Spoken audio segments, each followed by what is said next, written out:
Hello everyone, আসসালামু আলাইকুম সবাইকে। Welcome to Sara's artistry. New একটা ডিআইওয়াই প্রজেক্ট নিয়ে আমি চলে আসছি আপনাদের সবার সাথে। আর এখানে হচ্ছে গিয়ে আমার দই খাওয়ার পর যে বাটিগুলো থাকে সেগুলো আমি কখনোই ফেলে দিতে পারি না। আমার কাছে সবসময় মনে হয় এগুলো দিয়ে ইউনিক কোনো কিছু বানানো যাবে, এবং ফেলনা যে কোনো জিনিস নিয়ে আমার মনে হয় এগুলো নিয়ে কিছু কাজ করে এগুলোকে রিসাইকেল করে নতুনভাবে কোনো কিছু তৈরি করা সম্ভব। দ্যাটস ওয়াই আমি আমার ঘরে অসংখ্য ফেলনা জিনিস যেগুলো আমি ফেলতে দেই না কাউকে এবং নিজেও ফেলি না, কজ এগুলো নিয়ে আমি আমার প্রজেক্টগুলো ক্রিয়েট করি। তো এই ভিডিওটাতে আপনাদেরকে দেখাবো এবং সেই সাথে আমার সাথে থাকুন, ট্র্যাজিকগুলোও শুনতে পারবেন আমার সাথে কী ঘটনা ঘটে গেল। কি কিসমত, 3টা এরকম দইয়ের বাটি নিলাম যে আমরা কাজ করব, বাট আমার কি ভাগ্য যে এটা এভাবে ভেঙে গেছে। যাক, এটাকে তাও একটু জোড়া লাগানো পসিবল, বাট বাকিটা সম্ভব না। এটা ঠিক আছে, আর এটা পুরাই ভেঙে গেছে। কি একটা সিচুয়েশন, কোনো কাজ ঠিক মতো করতে পারি না। আমি এটাকে জাস্ট গ্লু গান দিয়ে জোড়া লাগাই নিলাম, আর আরেকটা তো ভেঙেই গেল। তো যাই হোক, এখন এই দুইটা নিয়েছি, প্লাস এখানে ব্ল্যাক কালার, আমাদের golden colour, size 2 size brush and 10 size brush and পানি, দ্যাটস ইট। একটা হয়ে গেছে, সো আরেকটা স্টার্ট করেছি। আমি সুন্দর করে ব্ল্যাক কালার করে নিচ্ছি আমাদের পটগুলোতে, যাতে আমি এটা ব্ল্যাক থিমেই রাখতে চাচ্ছি, যার যে কালার ইচ্ছা দিতে পারে। আর যেহেতু আমি একটা মেটালিক একটা কালার করবো এখানে, সো দ্যাটস আমি ব্ল্যাক টোনেই দিচ্ছি এটা। এবং আশা করি বুঝতে পারছেন, অবশ্যই পানির পরিমাণটা কম নেবেন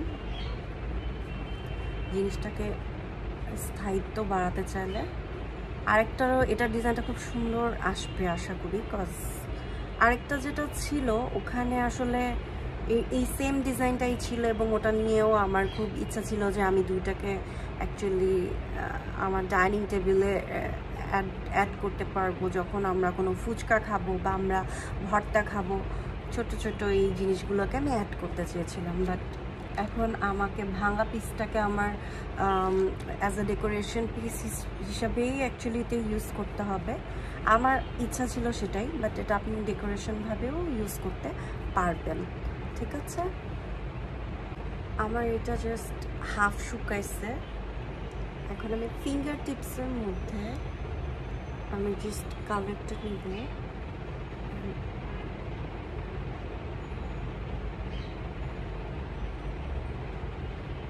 জাস্ট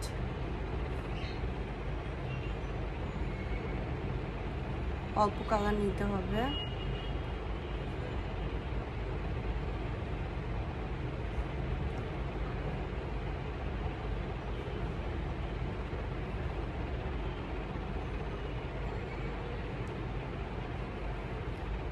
জাস্ট ফিঙ্গার টিপসের সাহায্যে আমরা সুন্দর মতন এটাকে চারিদিকে জাস্ট মেখে মেখে লাগাই দেব, আর কিছুই আমরা ইউজ করব না। আমি এইটার মধ্যে কোনো ব্রাশ ইউজ করব না, আমি জাস্ট আমার ফিঙ্গার টিপস দিয়েই এই পুরো একটা জিনিস কমপ্লিট করব।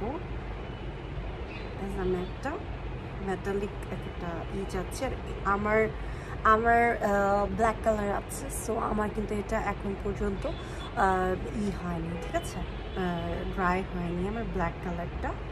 তো ওই অবস্থাতেই আসলে আমি এই কাজটা করতেছি। অ্যান্ড দেন আমি এগেইন একটু ড্যাপ করবো, অ্যান্ড এগেইন একটু নিব, and then this like this.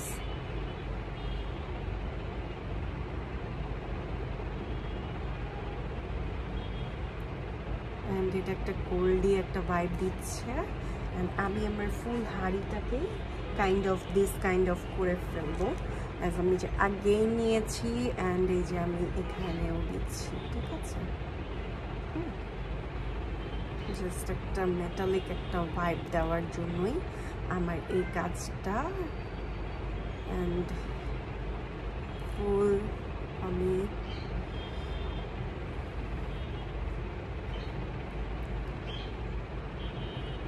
এটা কিন্তু একটা নর্মাল একটা ব্ল্যাক একটা পাতিল, লাইক একটা কার্ডসের পাতিল, বাট দেখলে কি বোঝা যাচ্ছে না, ঠিক আছে। তো জিনিসটা এই দাঁড়াচ্ছে, আর আমরা একটু চেষ্টা করবো একই ডিরেকশনে জাস্ট একটু রাউন্ড করে দেওয়ার জন্য। অ্যান্ড আমার কালারটাও আমরা এই জায়গাটাতেও একটু টাচ করে সুন্দর মতন ওদের যে ডিজাইনটা, আমি অ্যাকচুয়ালি ওই দুটাকে আমি অ্যাকচুয়ালি এইরকমই একটা শেপের মানে দেওয়ার মতন ইচ্ছা আমার ছিল, বাট ওটা হয় নাই। সো এই হচ্ছে আমার যে পাতিলের যে Outlook. And yes, and this one is my আরেকটা যেটা সেটা। অ্যান্ড সেটা আমি এই যে এখানে ভাঙা ছিল সাইডে, এবং ভাঙাটাকেই আমি একটা ডিজাইন করেছি। It's different and that is different. So finally আমার জিনিসটা রেডি, এবং এখানে আমার ভিডিওটা শেষ করছি। আল্লাহ হাফেজ সবাইকে।